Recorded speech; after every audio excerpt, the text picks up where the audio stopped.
13장 34절에서 35절 말씀 우리 함께 읽겠습니다. 새 계명을 너희에게 주노니 서로 사랑하라. 내가 너희를 사랑한 것 같이 너희도 서로 사랑하라. 너희가 서로 사랑하면 이로써 모든 사람이 너희가 내 제자인 줄 알리라. 아멘. 할렐루야. 오늘 34절에서 35절 말씀 가지고 새 계명 이런 제목으로 말씀을 나눠봅니다. 하나님이 누구시냐 많은 이야기를 할 수 있는데 한마디로 정리한다면 그냥 사랑이라는 표현이 그나마 우리가 할 수 있는 하나님에 대한 표현이 아닐까 그런 생각을 좀 해봅니다. 레위기 19장 18절에서 하나님께서는 이스라엘 백성들에게 율법을 주시면서 뭐라고 말했냐면 그렇게 말했습니다. 레위기 19장 18절을 보니까 원수를 갚지 말며 동포를 원망하지 말며 내 이웃 사랑하기를 내 자신과 같이 사랑하라. 나는 여호와니라. 이렇게 말씀을 하셨습니다. 오늘 주님께서 이 34절에서 내가 너에게 새 계명을 준다 라고 하는 말씀은, 이 말은 없었던 것, 또 기존에 있었던 것 다 이렇게 번복하고 전혀 새로운 이야기를 한다 이런 의미가 아니라, 이미 하나님께서 구약에서 레위기 19장 18절에서 내 이웃 사랑하기를 네 자신과 같이 하라 라고 하신 이 말씀을 완성시키는 것, 그걸 주님은 새 계명이다 이렇게 말씀을 하십니다. 그러면서 주님께서 우리를 위해서 십자가에서 못 박혀 죽으시기까지 우리를 사랑하신 것처럼 우리가 하나님을 사랑하고 이웃을 사랑할 때, 그때 비로소 주님의 제자가 된다 이렇게 말씀을 하는 거죠. 그런 삶을 살아가는 게 하나님을 사랑하는 것이다 이렇게 말씀을 하는 거죠. 사실 오늘 본문 말씀은 너무 짧은 말씀이고 너무 간단한 말씀인데, 근데 사실 너무나 우리에게 어려운 말씀은 아닌가 그런 생각도 많이 해보게 됩니다. 우리가 어떻게 사랑해야 되나, 하나님이 말씀하신 것을 완전하게 할 수 있는 그런 사랑은 어떤 사랑인가 하는 거죠. 그러기 위해서는 먼저 생각할 수 있는 것은 적극적이고 능동적으로 사랑해야 된다 하는 겁니다. 이 말씀은 내가 너희를 사랑한 것 같이 너희도 서로 사랑하라 라고 하는 말씀은 무슨 말이냐면, 하나님께서 너희로 하여금 그런 사랑이 가능하도록 너희를 만드신 것이다, 그런 내용이 전제되어 있다고 봐야 합니다. 무슨 얘기냐면, 근데 이게 쉽지는 않죠. 때로는 자녀들도 사랑하지만 때로는 참 안 이쁠 때가 있잖아요. 아유 저놈의 새끼, 아유 저렇게 속을 새기고, 뭐 언제 철들까, 뭐 이런 생각이 가끔은 들 때도 있잖아요. 물론 그렇다고 사랑하지 않는 것은 아니죠. 근데 무슨 말씀이냐면, 사랑에는 두 가지의 사랑이 있을 수 있다는 겁니다.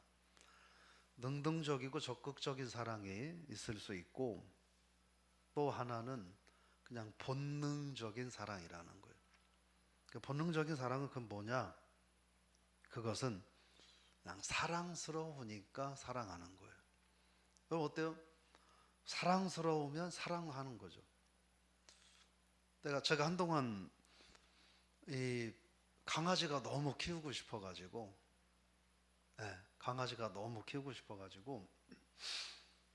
이 유튜브를 통해 가지고 강아지에 관련된 거를 많이 찾아봤어요. 그래도 저는 진돗개를 키우고 싶어가지고, 심지어 진도에 내려가서 한 마리 사갖고 올까 이런 생각까지 하고 알아보기도 했어요. 제 아내한테 제가 이제 그런 얘기하죠. 나 집에 들어올 때 환영 안 하면 강아지 한 마리 키운다 뭐 이렇게 얘기하면서. 예. 근데 그 강아지가 막 태어났을 때 꼬물꼬물하고 한 2달 정도까지는 강아지가 너무 이렇게 귀엽고 막 이쁘더라고요. 근데 걔들이 또 크니까 무섭기도 하고 말 안 듣기도 하고 이러는데 그냥 이쁜 거예요. 저와 아무 상관없는 강아지예요. 그냥 누군가가 집에서 기르는 강아지를 찍어서 영상으로 올려놓은 건데, 근데 그 강아지를 보니까 너무 이쁜 거예요. 그냥 이쁜 거예요. 왜요? 걔들이 워낙 귀엽고 사랑스러우니까 이쁜 거예요. 본능적인 사랑은 그런 사랑이라는 거예요. 그 강아지들이 저한테 뭔가를 해준 것도 없고 제가 걔한테 뭔가 해준 것도 없는데 그냥 이쁜 거예요. 그런데 능동적이고 적극적인 사랑은 뭐냐? 그 사랑은 그런 거예요. 사랑스럽지 않은데도 사랑하는 거. 근데 이거 진짜 제가 목사니까 강단에서 얘기해야 되니까 얘기하는 건데 솔직히 너무 힘든 것 같아요. 여러분 어때요? 안 사랑스러운데 사랑하는 거 쉬워요, 어려워요? 제 경우는 너무 어려운 것 같아요. 왜요? 안 사랑스러우니까. 안 사랑스러운데 그걸 어떻게 사랑을 해요? 근데 마태복음 5장 44절에서 주님은 뭐라고 말씀하셔요? 원수도 사랑하라 하는 거예요. 원수는 그냥 안 사랑스러운 거예요. 안 사랑스러운 정도가 아니라 때로는 진짜 천국에서도 얼굴 보고 싶지 않을 만큼 안 예쁜 거예요. 근데도 사랑하라 하는 겁니다. 그러니까 사랑스러우니까 사랑하라 하는 말씀이 아니라 정말 천국에서 만나고 싶지 않아도 그만큼 미워도 사랑해라 하는 거죠. 이게 쉬우냐는 거예요. 어때요? 내가 다른 사람을 봐도 저 사람만큼은 천국에서도 얼굴 안 봤으면 좋을 것 같은 사람이 예를 들어 있다면 이 세상에서 그 사람 사랑하는 게 쉬울까요? 정말 어려운 거예요. 그런데 주님은 그 사랑을 하라는 거예요. 그러니까 그게 안 된다는 거죠. 안 된다는 거예요, 사랑은. 그래서 주님은 뭐라고 하시느냐? 우리에게 그건 저절로 되지 않으니까 너 해야 돼 하고 우리에게 명령, 말씀하신다는 겁니다. 그러니까 이 얘기는 뭐냐면 사랑스럽지 않은 사람을 사랑하는 건 진짜 어려운 것 같아요. 진짜 어려운 것 같아요. 그래서 근데 니들이 그걸 해야 나를 사랑하는 거다 얘기하시니 참 곤란한 거죠. 결국은 이 말씀은 결단해야 된다 하는 얘기인 거예요.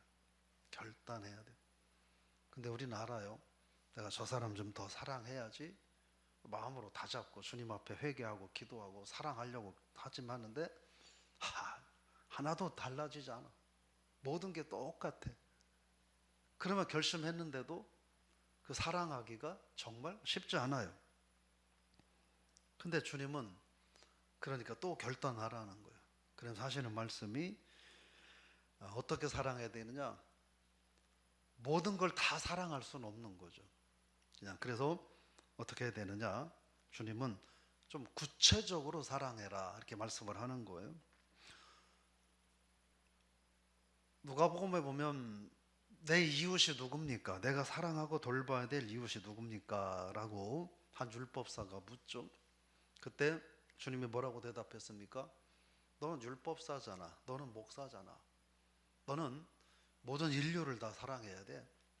너는 네가 살고 있는 예루살렘의 모든 사람들을 다 사랑해야 돼. 라고 주님은 말씀하신 적이 없어요. 뭐라고 얘기하셨냐? 야, 한 사람이 있다. 이 사람이 길을 가다가 강도를 만나서 거의 죽게 됐다. 그 사람을 네가 사랑해라. 이렇게 말씀을 하는 거죠. 그 무슨 얘기냐면 사람이라는 존재가 한 사람도 구체적으로 사랑하지 못하는 그런 연약한 존재다라는 걸 말씀을 하시는 거예요. 그런데 우리가 그런 존재라는 거예요. 한 사람도 제대로 온전히 사랑하지 못하는데 우리는 큰 소리 쳐요. 뭐라고 큰소리? 하나님을 제가 사랑합니다. 제가 죽어가는 영혼을 사랑합니다.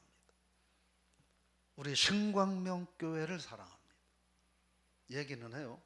근데 신광명교회에 있는 성도를 다 사랑하진 않아요. 그 중에 미워하는 사람이 더 많을 수도 있어요. 별로 안 사랑하는 사람이 더 많을 수 있어요. 그런데 우리는 하나님, 내가 교회를 사랑합니다. 민족을 사랑합니다. 민족 누구를 사랑하는데? 우리는 그래서 주님은 그 말씀을 하시는 거예요. 네 가까이에 있는 사람을 사랑하지 못하면서 네가 교회를 사랑한다고 큰 소리 치지 마라. 네 가까이 있는 사람을 그 한 사람을 사랑하지 못하면서 민족을 사랑한다고 큰 소리 치지 말라. 네 주변에 있는 가까운 한 사람을 사랑하지 못하면서 나를 사랑한다고 큰 소리 치지 마라. 이 얘기를 하시는 거죠. 근데 주님은 우리 사람과 사람의 사랑은 일방적인 사랑이 안 된다는 걸 주님은 아시는 거예요. 그래서 우리에게 뭐라고 말하냐면 서로 사랑하라 라고 하는 거예요. 서로 사랑하라. 해보셨잖아요. 근데 나 혼자 사랑을 해. 근데 저 사람은 사랑을 안 해. 하는 행위들이 정말 미워할 수밖에 없는 행위들을 해. 그러면 그 사랑하는 게 사실은 쉽지 않은 거예요. 그렇잖아요. 때로는 자녀들이라도 그러면 사랑하는 게 쉽지 않은 것 같아요. 그러니까 주님은 어떻게 하냐, 그걸 아시고 혼자 하지 말고 같이 서로 사랑하라 하는 거죠. 이게 그러니까 이 사랑의 책임은 누구에게 있는 거 아닌 거예요. 다 모두에게 있는 거예요. 저 사람에게만 있는 게 아닌 거예요. 저 사람에게 있으면 나한테도 그만큼 있는 거예요. 그래서 주님은 서로 사랑하라 이렇게 말씀을 하는 거예요. 그런 사랑은 뭐냐? 희생적인 사랑이다 하는 거예요. 희생적인 사랑이다. 점점 더 어려워지죠. 주님이 하셨다는 거예요. 주님이 희생을 하셨다는 거예요. 그러므로 내가 그렇게 했으니 너희도 다른 한 사람을 위해서 희생하며 사랑해라. 그게 나를 본받는 것이다. 이렇게 말을 하는 거죠. 그러니까 희생이 없는 사랑은 이기적인 사랑이다. 내가 기분이 좋으면 강아지들도 보니까 지가 기분 좋으면 주인 앞에서 이렇게 꼬리를 치고 막 좋아하고, 지가 기분 나쁘면 주인을 물려고도 덤비더라고요. 강아지도 그렇더라고요. 우리 사람도 똑같이 내가 좋으면 사랑하고 내가 나쁘면 사랑하지 않는 건, 그건 적어도 주님이 말씀하시는 사랑이 아니다. 너무 어려운 얘기죠. 우리가 하나님 나라 가는 시간까지 우리 이 문제 때문에 고민하고 몸부림치고 살아야 될 것 같아요. 그러나 분명한 것은 그래도 주님은 해라 라고 하는 거예요. 많은 사람에게 하지 말고 그냥 내 옆에 있는 그 사람에게 해라. 어떻게? 내가 너희를 위해서 내 몸을 내어놓은 것처럼 하라 하는 말씀이죠. 주님을 본받아 사랑하라. 희생하라. 근데 제가 그 새벽에 3시에 나와가지고 오늘 설교를 준비하면서 아무리 생각을 해보니까, 주님, 제가 이 설교를 해야 되는데 제가 이 설교를 할 수 있을까요? 희생하면서까지 사랑하라고 하는데 이 설교는 해야 되겠는데 이게 가능할까요? 솔직히 고민됐어요. 그리고 제가 내린 대답은 주님 좀 어렵겠습니다 이거였어요. 어렵겠습니다. 희생하면서까지 사랑하라. 정말 쉽지 않은 것 같습니다. 근데 제가 주님 적당히 주님과 타협을 하고 오늘 이 설교를 좀 이 내용을 좀 얘기해야 되겠습니다 하고 제가 생각한 게 뭐냐면, 우리가 살고 있는 세상에서 주님께서 생명을 내어놓고 희생을 하면서까지 사랑한 것, 우리가 그 정도는 아니어도, 희생까지는 아니어도 그냥 작은 것 하나 정도 양보만 할 수 있다고 해도 지금 우리들은 전혀 다른 신앙인의 삶을 제 개인의 경우에는 살 수 있지 않을까, 그런 생각이 들더라고요. 희생 말고 양보, 그것도 큰 거 말고 그냥 작은 것 하나 우리가 양보할 수 있다고 한다면, 그래서 작은 것 하나를 양보하고 또 두 개를 양보하고 이러면서 조금씩 우리들의 사랑이 양보하는 사랑으로 간다면, 그 사랑이 나도 모르게 언젠가는 희생하는 그런 사랑으로 바뀌어질 수 있지 않겠나, 그런 생각을 해보는 거죠. 그래서 오늘 주님의 계명은 사랑하라라는 거예요. 내가 너희를 사랑한 것 같이 사랑하라는 거예요. 너희를 위해서 목숨을 내는 것 같이 사랑하라는 거예요. 근데 실질적으로 우리는 지금 그 사랑이 우리에게 너무나 버거운 것 같아요. 근데 주님은 그렇게 해야 된다는 거예요. 근데 우리가 여러분이 목사를 사랑한다고 저 위해서 목숨 내놓으실 수 있어요? 막 목숨 내놓으라 그러면 야, 목사가 하나뿐이냐 하면서 우리를 더 사랑해주는 목사 찾아가겠다고 그러실 수도 있죠. 서로 어려워.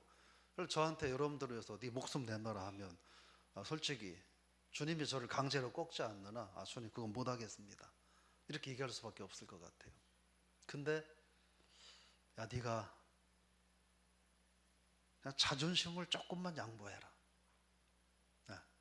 네가 너의 어떤 욕심을 다 양보하라고 안 할게, 그냥 조금만 한번 양보해봐라 라고 말씀하시면 주님 그건 제가 한번 도전해 보겠습니다, 이렇게 저 말할 수 있을 것 같아요. 여러분은 어떠신가요? 오늘 하루 그래서 여러분들이, 저는 이 내가 너희를 사랑한 것 같이 너희도 서로 사랑하라 하는 거를 그렇게 여러분 말씀을 나눠보고 싶어요.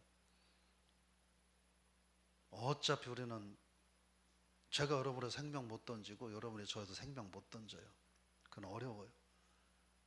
그런데도 그걸 자꾸 하겠다고 억지를 쓰고 하면 우리는 가식적이 될 수밖에 없고 위선적인 삶을 살 수밖에 없고, 그런 가식적이고 위선적인 삶을 살다 보면 내 신앙 자체가 송두리째 무너져 버리고 빈 껍데기밖에 남을 수밖에 없지 않을까. 그럼 어떻게 할까? 좀 제가 조금만 한번 양보해 보겠습니다. 내가 전혀 양보하지 않고 살려고 했는데 제가 조금만 양보해 보겠습니다.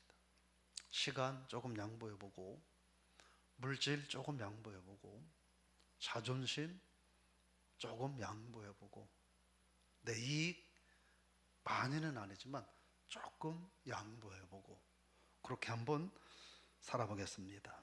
그래서 저는 우리가 할 수 있는 그 사랑의 주님의 세 계명의 첫 단계를 가는 방법은 조금 양보하는 사랑, 이 사랑으로 한번 해보면 어떨까 생각을 해봐요.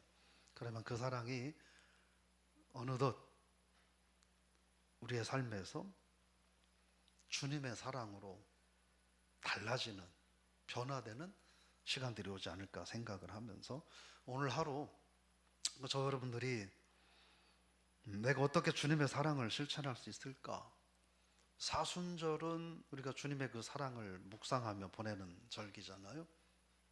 그래서 저 여러분들이 큰 거, 안 되는 거 하려고 하지 말고 그냥 내가 할 수 있는 거, 조금만 마음 먹으면 할 수 있는 거, 그것은 저는 양보하는 사랑 한번 우리가 해볼 수 있기를. 그래서 오늘 내가 조금 양보하면 사랑할 수 있는 게 뭐가 있을까 한번 생각해보고 오늘 우리의 그 사랑을 실천하는 그런 세 계명을 실천해가는 오늘 한 날이 될 수 있기를 저 이름으로 부탁을 드리며 축복합니다. 하나님 아버지, 주님께서는 내가 너희를 위해서 하늘 부자 버리고 모욕과 멸시 천대를 받으며 고통의 십자가를 지고 물과 피를 쏟아놓고 죽은 것처럼 너희도 서로 그렇게 사랑해라, 우리에게 말씀을 하십니다. 그 말씀이 무조건 맞습니다. 근데 사실 저희들 그 말씀대로 사랑하는 게 주님 어쩌면 너무나 어렵고 불가능해 보입니다. 그런데도 주님은 그 사랑을 해야 된다고 말씀하시니 나는 할 수 없고 그럴 여력이 조금도 안 되는데 그런 척하고 살려니 저희들 위선자가 될 수밖에 없습니다. 주님 말씀 순종 안 하면서 순종하는 척 우리들의 겉모습만 그럴듯하게 포장해 가기에 급급해지고 있습니다. 그러다 보니 우리 안에 주님의 말씀의 능력은 어느덧 나도 모르게 사라져버리고 우리 안에 신앙으로서 하나님의 거룩한 자녀됨의 권세도 나도 모르게 다 사라져버렸는데, 그래서 빈 껍데기만 가지고 우리가 큰 소리를 치며 살고 있진 않는가. 그래서 주님 새 계명을 우리에게 허락해 주셨는데 오늘 저희들 우리 신광명교회 교회 공동체 성도들 우리들만이라도 거창한 내 생명을 내놓는 그런 사랑, 그것을 외칠 것이 아니라 그냥 작은 것 하나 양보하는 그런 사랑을 저희들이 찾아가게 하시고 또 실천할 수 있도록 도와주시옵소서. 그래서 작은 것 하나 우리가 실천하고 양보하고 실천하고 가다 보면 어느덧 주님께서 하셨던 그 사랑을 우리도 생활 속에서 실천하고 살 수 있지 않을까 기대하면서 거창하기보다는 작은 것 하나를 양보할 수 있는 그런 사랑의 전달자들이 되게 하여 주옵소서. 예수님의 이름으로 기도드리옵나이다. 아멘.